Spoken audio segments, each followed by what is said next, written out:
Today's story: wife discovered her husband's secret affair with her mother, and this shocking truth led to a tragic murder. Alice Harris always considered her life, if not perfect, then close to it. At 35, she lived in a suburban area of Austin, Texas, in a spacious house with a neat garden and a white picket fence. Her husband, Adrian Harris, was a successful attorney at a large law firm specializing in corporate affairs. He worked hard, often staying late at the office, but he always returned home with a smile on his face, ready to spend time with their children. Their son, Elliot, was 8 years old, and their daughter, Molly, was just 5. The children were Alice's greatest joy. She worked as an elementary school teacher, and loved dedicating her free time to raising them. Alice and Adrian had met back in college. At the time, she was a student in the education department, dreaming of becoming a teacher and helping children succeed academically. Adrian, on the other hand, was a promising law student, always confident and driven. Their relationship developed quickly, and just a year after they met, they got married. Their life seemed to follow a carefully planned path. A successful marriage, careers, children, and a home in a good neighborhood. Alice was proud of her marriage. She believed that she and Adrian had weathered many challenges together, overcome all difficulties, and preserved their love. Of course, there were moments when she felt their marriage was at risk, but each time they found a way to resolve their issues. Whether it was the stress from work, the children's illnesses, or financial concerns, they always stood by each other. For Alice, Adrian was not just a husband, he was her best friend and partner. Their home was filled with laughter and joy. In the evenings, they would play family games, watch movies together, and on weekends they often went on picnics in the park or took trips to Lake Travis, where they had a small boat. These moments of family happiness seemed so natural that Alice never imagined anything could go wrong. But gradually, Alice began to notice changes in Adrian. At first it was small things. He started staying late at work more often, and he stopped suggesting evening walks or dinners as frequently. Then his mood began to shift. He seemed more distant. Lost in his thoughts, Alice attributed this to work stress. Adrian was leading attorney in complex cases, and she understood that his job required a lot of effort and time. She tried to support him by creating a cozy and warm atmosphere at home where he could relax after a long day at work. However, over time, her worries only grew. Adrian became even more closed off from her. He would sometimes leave for the weekend, explaining it as business trips, though they used to always spend weekends together. At some point, Alice noticed that he had become more secretive with his phone. He used to leave it on the table without a second thought, but now he often kept it out of her sight. Alice felt that something was wrong, but she was afraid to ask direct questions. Her inner voice told her that she needed to find out what was going on, but another part of her was afraid of what she might discover. She tried to talk to Adrian, carefully asking questions about his work and mood, but each time he reassured her that everything was fine, that she was worrying too much, and that he was just tired. This would temporarily calm her anxieties, but only for a short while. During these moments, Alice increasingly turned to her mother, Claire, for advice. Claire had moved to Austin a few years ago to be closer to the family and often visited them. For Alice, she was not just a mother, but a true friend. They could talk for hours about life, share their concerns, and discuss family matters. Claire had always been a source of wisdom and support for Alice, and she trusted her with her most intimate thoughts. Alice still hoped that these were just temporary difficulties and that their family would overcome them. She didn't want to believe the worst, continuing to hope for the best. After all, they had a good life, wonderful children, and many years of shared happiness. How could it all fall apart? These thoughts haunted Alice. As she tried to maintain the appearance of normalcy, she continued with her daily tasks, taking care of the children and keeping the house in order. She tried to distract herself from dark thoughts, convincing herself that everything would get better. But deep down, she already knew that big changes were on the horizon. Alice had no idea that her usual morning in their cozy home would turn into a living nightmare. It all began when she accidentally noticed Adrian's phone left on the kitchen table. He had left for work early that morning and the house was wrapped in a calm stillness. The children weren't home. They had stayed with their grandmother for the weekend, and Alice had planned to spend some time on herself. She was brewing coffee and gazing out the window at their green yard when she saw her husband's phone screen light up with an incoming message. Alice wasn't the type to spy on her husband, but something in that moment made her focus on the screen. She stepped closer and saw that the message was from her mother. Only the beginning of the sentence was visible. "I can't wait to see you again." Those words caught her off guard. She had no reason to suspect her mother or her husband, but the message seemed strange. Why was her mother saying such things to Adrian? Curiosity mixed with anxiety. took over. She picked up the phone and without hesitation unlocked it. She and Adrian had never kept passwords from each other, so the phone was easily accessible. When she opened the conversation, Alice froze in place. Her mother, Claire, and Adrian had been exchanging messages for months. These weren't just friendly or family-related talks. Every line was filled with hidden passion and intimate moments that Alice never thought her mother and husband could share with each other. The messages were full of hints about secret meetings, hidden embraces, and suggestive comments. They discussed how carefully they were hiding their relationship so that no one would suspect anything. In one recent message, her mother wrote, "You're so cautious. No one will ever know. It'll stay just between us." Alice felt her heart clench in pain. She sat in the kitchen, feeling like the ground was slipping out from under her feet. Tears welled up in her eyes, but she couldn't allow herself to break down. Not yet. She needed to gather all the facts to understand how deep this betrayal went. She continued scrolling through the messages. Uncovering more and more details, each message felt like a punch to the heart. It seemed as if every new phrase tore her apart. Her mother and her husband had been finding excuses to meet behind her back. They were deceiving her not just about themselves, but also about their children. There were mentions of how they pretended at family events, acting like everything was fine. Alice couldn't believe this was happening in her life. Several hours had passed since she found the phone. All this time, she sat there, engulfed in shock and grief, trying to figure out what to do next. Her mother, the one person she had always trusted, had betrayed her. Her husband, the man she had shared a life with and raised her children with, had turned out to be a liar. She knew she couldn't just let this go. But what should she do? At that moment, Alice wasn't ready for a confrontation. She felt betrayed. But she didn't yet know how to act. She decided to remain calm and avoid any rash actions. First, she needed to gather more information. She knew that this phone would now be her key to the truth. Her mind was racing with thoughts of what to do next, and a plan was starting to form in her heart. Over the next few days, Alice tried to act as if everything were normal. She smiled at Adrian, discussed future plans with him, and pretended that everything was just as it had always been. But in her mind, there wasn't a single moment of peace. Every night she would check his phone while he slept, gathering more and more evidence of their affair. All this time, her heart was being torn apart by pain and fury. She also began to avoid meeting with her mother, afraid that she wouldn't be able to stop herself from blurting out everything that had built up inside her. But at the same time, she felt that Claire suspected her daughter had found something out. This added to the tension in their relationship, and Alice started planning how she would confront them with the truth. On July 14, 2023, the Harris household was steeped in tense silence. Alice couldn't find peace day or night. Every time she looked at Adrian, a wave of pain and betrayal washed over her. She could no longer hide her emotions, but tried to maintain an appearance of normalcy for the sake of the children. Adrian, sensing that something had changed between them, began acting suspiciously. He noticed that Alice had become cold and distant. But he hesitated to ask what was wrong. Perhaps he hoped that things would smooth over on their own, or maybe he just didn't want to escalate the problem. However, deep down, he knew things had already gone too far, and the truth couldn't be hidden for much longer. That evening, everything seemed ordinary. The children were having dinner in the living room, Alice was preparing food in the kitchen, and Adrian sat at the table reading the news on his tablet. But beneath this veneer of normality, emotions were simmering, ready to erupt. The air was thick with a sense of an impending catastrophe. When the children went to bed, the silence became suffocating. Alice glanced at Adrian again, feeling that she could no longer bear this pretense. All day she had been tormented by thoughts of how they had reached this point. Her husband and her mother, the two closest people in her life, had turned out to be traitors. This thought was tearing her apart. She couldn't stay silent any longer. She approached him, trying to remain calm, though inside she was boiling.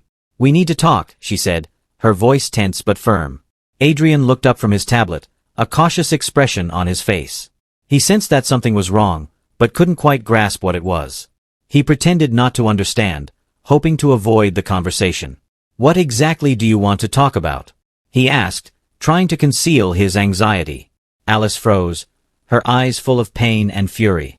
She wanted to unleash everything at once, to scream at him, to throw accusations, but instead she held back, knowing that yelling wouldn't help. "I know everything, Adrian." Her voice was quiet but steady. "I know about you and my mother." Those words hung in the air like a thunderclap. Adrian instantly went pale, his hands trembling as the tablet slipped from his fingers, landing with a dull thud on the table. He didn't know what to say. Panic flared up inside him. He hadn't expected Alice to find out the truth, at least not so soon. Alice. It's not what you think. He began trying to find an excuse, but he knew it was pointless. Alice raised her hand, stopping him. Don't. I've seen your messages, all of them. You lied to me. You betrayed our family, and now I want to know. How could you? Her voice trembled, but she tried to stay strong. Adrian lowered his head, unable to find the words. He understood that any response would only make things worse. A torrent of thoughts ran through his mind. From guilt to fear for his life, he knew she was furious and could only guess what she might do next. But instead of continuing the confrontation, Alice simply turned and headed for the door. Her body trembled with tension, and she knew that if she stayed there another minute, she might lose control. She stepped outside, inhaling the cool night air, trying to calm her shattered mind. She stood in the darkness, listening to the sounds of the night, trying to collect her thoughts. But inside the house, a turning point was occurring. Adrian, gripped by panic, decided he had nothing left to lose. His mind, overtaken by fear and despair, began generating the worst possible scenarios. He thought that Alice would go further. Perhaps she would tell everyone, destroy his life, his career.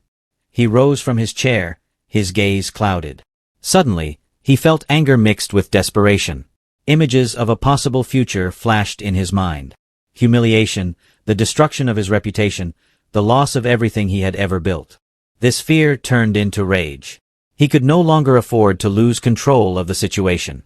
Alice didn't realize when the door behind her quietly opened and Adrian, like a shadow, appeared beside her. He approached her from behind, and before she could say or do anything, Adrian suddenly grabbed her by the throat. Her scream was muffled by his hand as he began to squeeze his fingers tighter. Alice desperately tried to free herself, her hands grasping helplessly at his, but he was stronger. Her body thrashed in a desperate attempt to draw breath, but with every passing second, her strength ebbed away. Her eyes widened in terror as she realized that her own husband, the man she loved, was trying to kill her. The night was dark and quiet, and no one heard the sounds of their struggle. Only the moon stood as a silent witness to the horrifying scene unfolding in the shadows of the house. When it was all over, Adrian stood over Alice's body, breathing heavily, his hands trembling. He looked at her lifeless face, and his mind finally grasped what he had just done. This wasn't a dream, not a nightmare. This was reality. Inside him, everything tightened with horror and guilt. There was no turning back now. On the morning of July 15, 2023, as the first rays of the sun began to pierce through the trees, police cars arrived on the quiet suburban St. in Austin.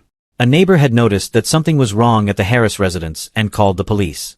Detective Jessica Miller, a seasoned investigator with years of experience, was the first to arrive on the scene. As the police approached the house, they were met by Adrian Harris. He looked disheveled, his eyes red as if he hadn't slept all night. He stood on the porch, his hands trembling, but he was trying to maintain control. What happened? Detective Miller asked, scrutinizing Adrian carefully. She noticed his nervousness, but refrained from jumping to conclusions. My wife. His voice was quiet and shaky. I found her in the backyard. She's dead. The words came out cold and lifeless. Adrian lowered his head, as if trying to hide his emotions. Detective Miller immediately sensed that something was off, but decided not to rush. She was accustomed to working methodically, gathering facts piece by piece before making any judgments. The police quickly cordoned off the area, and forensic experts began examining the crime scene. Alice Harris's body lay on the grass in the backyard. There were visible marks of strangulation on her neck, making the initial assumption clear. She had been strangled. Detective Miller carefully inspected the body and the scene. There were no signs of a struggle nearby, which raised questions in her mind if Alice had been strangled here in the backyard. Why weren't there any indications that she had fought back? Her clothes were undisturbed, and it seemed as though she had simply stepped outside, only never to return. The detectives began by questioning Adrian. He sat in the kitchen, his gaze distant, seemingly unable to process what had happened. His answers were brief, and Detective Miller noticed that he avoided eye contact. You say you found her this morning? She asked. Yes, Adrian replied without looking up. I just went out into the yard and saw her there. I don't know what happened. And where were you last night? Miller continued, trying to keep her tone gentle but firm. Adrian hesitated, then answered. I was at home after the kids went to bed. I went to my room and fell asleep. I woke up early this morning and went outside. The detectives carefully documented his statement, but Miller knew this was only the beginning. She had seen how people behaved when they were hiding something. Perhaps he was just in shock over his wife's death, but something about his demeanor troubled her. The next step was to interview the neighbors. They were shocked by what had happened and shared their observations. Some mentioned hearing muffled voices late at night, but they hadn't thought much of it. No one had seen anything suspicious, making the investigation more challenging. However, soon the investigation took an interesting turn. Miller learned that Alice had recently confided in a friend, telling her about family problems and hinting at something terrible she had discovered. Her friend Marie agreed to meet with the detectives, and what she revealed was a bombshell for the investigation. Alice told me she found out about Adrian's affair with her mother, Marie said when she met with the detectives at her home. She was devastated. She didn't know what to do. We talked just a couple of days ago. She said she felt betrayed and didn't know how to go on. This revelation changed everything. Miller understood that they were now dealing with a far more complex situation than it had initially seemed. Family drama, betrayal and murder. All of it painted a disturbing picture. The detectives began examining Alice's phone, messages, and emails. This became the next key step in the investigation. They discovered exchanges between Alice and her mother, confirming the affair with Adrian. The messages were full of guilt and fear of being found out. Alice's mother had pleaded with her not to destroy everything they had built. Now the detectives had enough evidence to arrest Adrian Harris. His motives became clearer. The fear of being exposed, the fear of losing everything he had. Detective Miller knew all too well that such situations often led to violence when a person, in desperation, tried to maintain control over their life. Soon, more evidence emerged. Traces found on Adrian's clothing matched those on Alice's body. He couldn't explain this, and his alibi began to crumble. Meanwhile, Claire Harris, Alice's mother, was called in for questioning. She seemed deeply shocked by the news of her daughter's death, but Detective Miller immediately noticed that beneath the facade of grief, something more was lurking. Claire tried to appear as the grieving mother who had lost her child, but her nervous gestures and unnatural explanations revealed underlying tension. Gradually, the pressure of the interrogation became unbearable, and Claire broke down. She admitted to the affair with Adrian, claiming she had tried to end the relationship. According to her, she had no idea of Adrian's intentions and was horrified by what had happened. As Detective Jessica Miller led Adrian Harris into the interrogation room, her heart tightened with tension. She knew that the moment of truth had arrived. All the evidence they had gathered over the past few days pointed to Adrian as the primary suspect in Alice Harris's murder. However, Miller was well aware that investigations often had unexpected twists, and she had to be prepared for anything. Adrian looked exhausted. His once neat appearance had become disheveled, and his eyes, which once radiated confidence, were now filled with fear and confusion. When he sat down across from Detective Miller, she noticed how hard he was trying to hold himself together. But every movement betrayed the inner turmoil he was experiencing. Adrian Miller began in a calm voice. "We know there were problems in your family.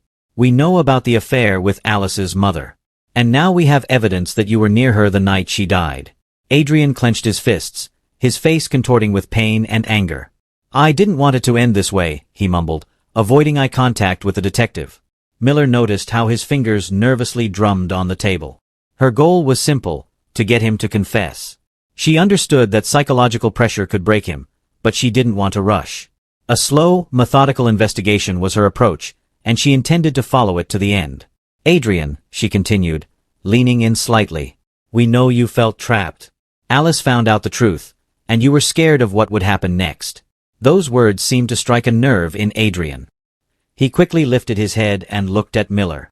His eyes flickered between anger and fear. And Miller knew that his emotional defenses were crumbling. "You don't understand," he began, his voice trembling. "It was all so complicated. I loved Alice, but then everything spiraled out of control. I didn't know how to handle it." Miller nodded, signaling that she was listening and not judging him. This was a crucial moment in the interrogation to make him feel that she was on his side, that she was willing to hear his story. "Tell me what happened that night," she gently urged. Adrian was silent for a few moments, as if weighing his words. And then he exhaled deeply. "She found the messages," he began. "She saw that we were texting. She was furious. I tried to explain. I tried to calm her down, but she wouldn't listen. Alice threatened to tell everyone. To destroy our family. I didn't know what to do. His voice broke as he recounted the events. Miller could see him reliving each moment, which only strengthened her belief that he was truly guilty. I didn't want it to end like this, Adrian continued. We started arguing. She pushed me and then I just lost control. I didn't know what I was doing. When it was over, she was lying on the ground. And I realized what I had done. Miller remained calm, giving Adrian time to process his actions. Her task now was to extract as many details as possible to corroborate his confession and solidify the case against him. Adrian, she said after a pause. What did you do after it happened? He fell silent, his gaze becoming vacant. I just walked away. I couldn't look at her. I went back inside and sat there, not knowing what to do. I waited until morning, and then pretended that I had just found her. Those words were a crucial element in the investigation. Now, Detective Miller had not only Adrian's confession, but also his account of the events of that night. She knew that this would be a key moment in court, and her job was to ensure that the case was brought to a successful conclusion.